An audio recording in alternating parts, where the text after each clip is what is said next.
Hey everybody, welcome to Module 8. This is the last module of our course, and it's your signature assignment, which is essentially your final for this class. So in this module, I'm going to give you resources and information about what you need to complete your course. The signature assignment actually provides you with the opportunity to create a unique expression of your own learning through the development of a product, which for our class is going to be a infographic. So I'm going to walk you through all the stuff that's in Module 8, and remember that next Monday I will be holding an open class time, so you can come in, ask questions, get some help if you want to, but always know that I'm available online if you need me in between time. So let's get started. Go ahead and click on this. The first part of this module really explores the idea of an infographic. I'm sure you've seen infographic before.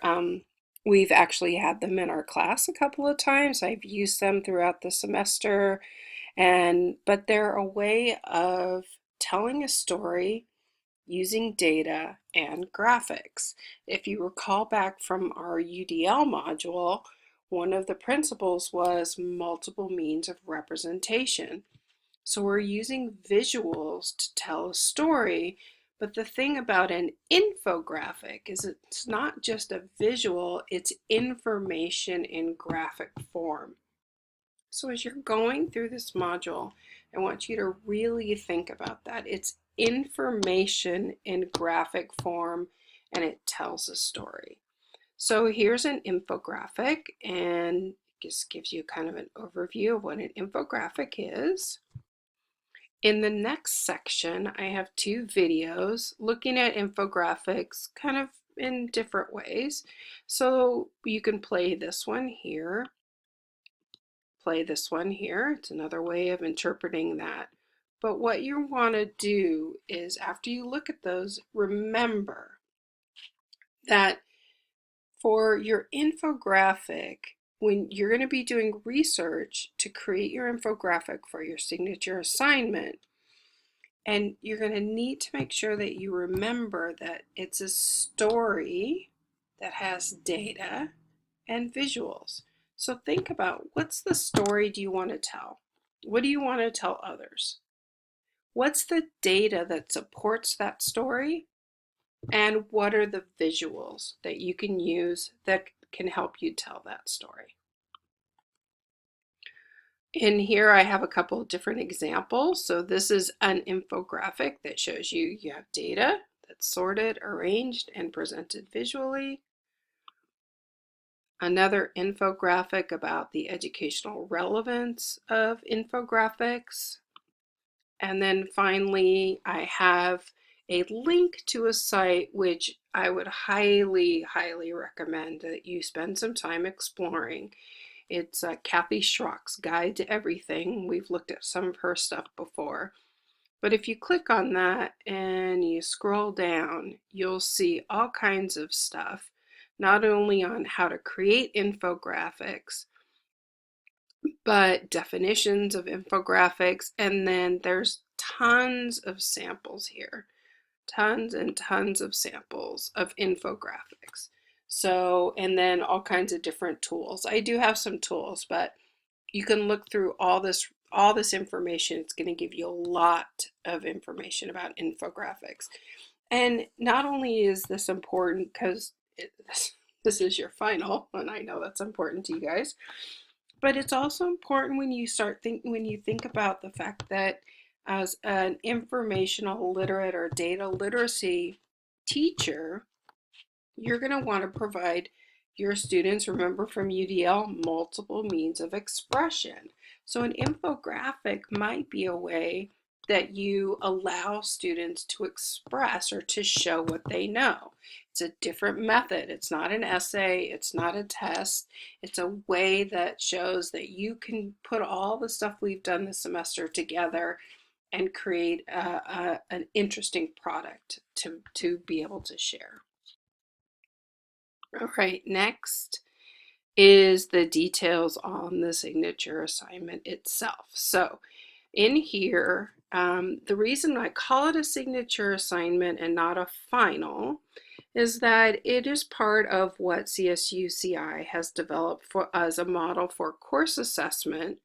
So not only is it assessing your learning, but it's also assessing the effectiveness of the course. So am I doing a good job as a teacher, helping you learn the key educational goals that we want you to learn? I mean, there's a couple of key educational goals that are embedded in this course that we as an educational faculty want you to get. So the signature assignment helps me not only evaluate how well you do and how well you've done in integrating the knowledge I've presented, but it also helps me better understand how well I've done as an instructor and what I can do and how I can do things differently as time moves on, because I'm always changing and I'm always trying to revise things to make it better for my students. So this is pretty big. I'm going to go ahead now and close that down, and it's still pretty big, so you're going to have to scroll back and forth, but it's pretty cool. It's an infographic of an infographic, so you can look at that and check that out. Have a kind of a breakdown of the timeline. So this week you can be looking at the supporting materials and doing some research on your topic. Next week, remember May 9th, we have a work day. It's open class. You can come or go. I'm not going to take attendance or do anything like that, but I would encourage you to come if you have any questions or you need some clarification. Outside of class for next week, you should be working on your signature assignment, okay? The final class, our final is May 16th at 8 a.m. All students are required to present his or her signature assignment that day in class. You're not going to be presenting your reflection. I will provide you with questions, focus questions that I want you to address, but you need to be there and you need to show your signature assignment. You need to show your infographic, all right? All right, so here's the details on the Gen Ed course goals and outcomes. I'm going to leave this to you to look over. These are the 2 Gen Ed goals that we cover in this course, and here are the rubrics for how we look at those Gen Ed courses. It's really important for you to understand that you're going to be submitting your signature assignment, which includes your infographic and your reflection, to 2 places. You're going to submit them to Blackboard, and that's going to be your grade in class, and you're going to submit them to Folio CI, which is where they are evaluated against the rubric for goals 3 and 4. All right. So I'll have more details on how to submit to Folio CI and all that good stuff as that gets developed, because they haven't put those together yet, and I always like to take fresh screenshots and do all that stuff. So as soon as I can, I will put up those details. But you're going to be submitting things slightly differently to Blackboard than you will to CI, but just focus on creating an infographic and doing your reflection and your bibliography. All right, so here's the nitty-gritty of the assignment, okay? So throughout the semester, we've been studying a variety of 21st century literacies. So for your signature assignment, you're going to take everything that you've learned this semester and you're going to pull it all together. You're going to research, you're going to curate, and you're going to create an infographic on a digital literacy topic listed below. So I've selected some literacy topics here. If you have something else in mind, you need to have that okayed by me first.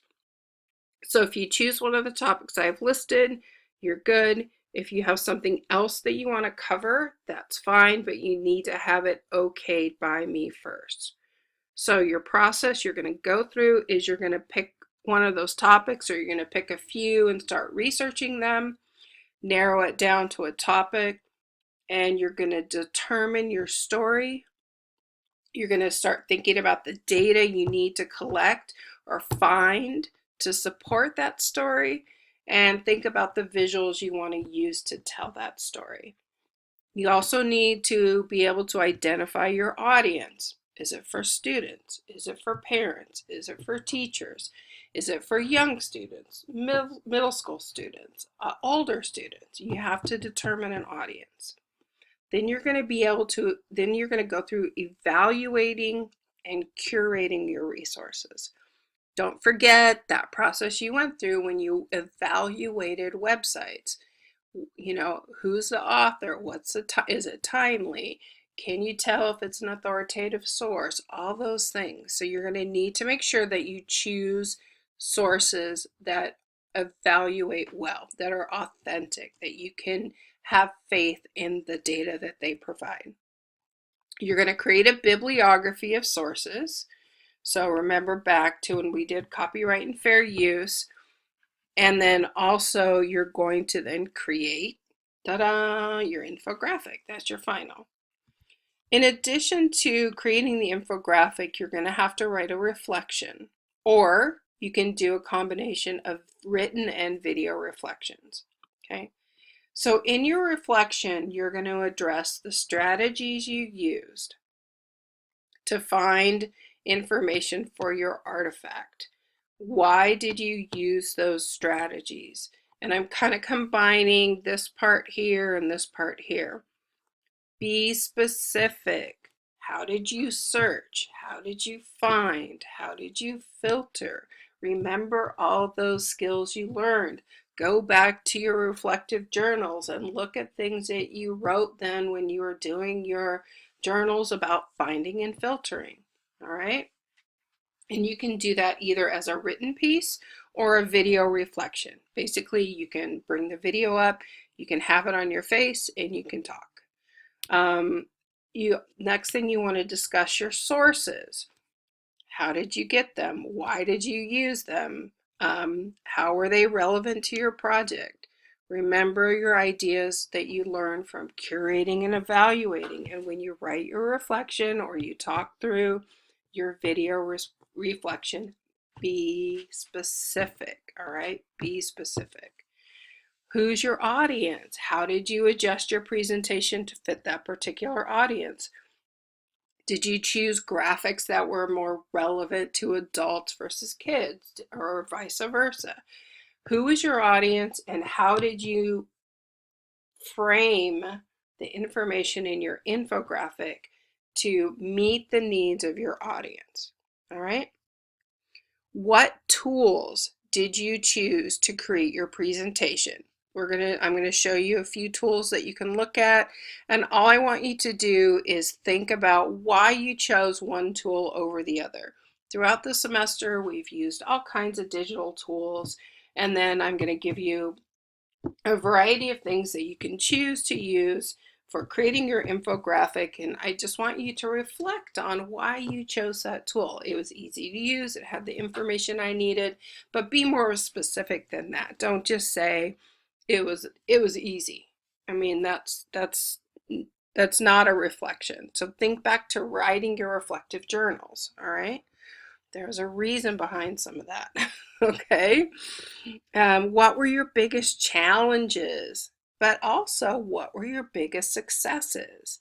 So what did you learn? What stumped you? How did you get over it? How did you get this done?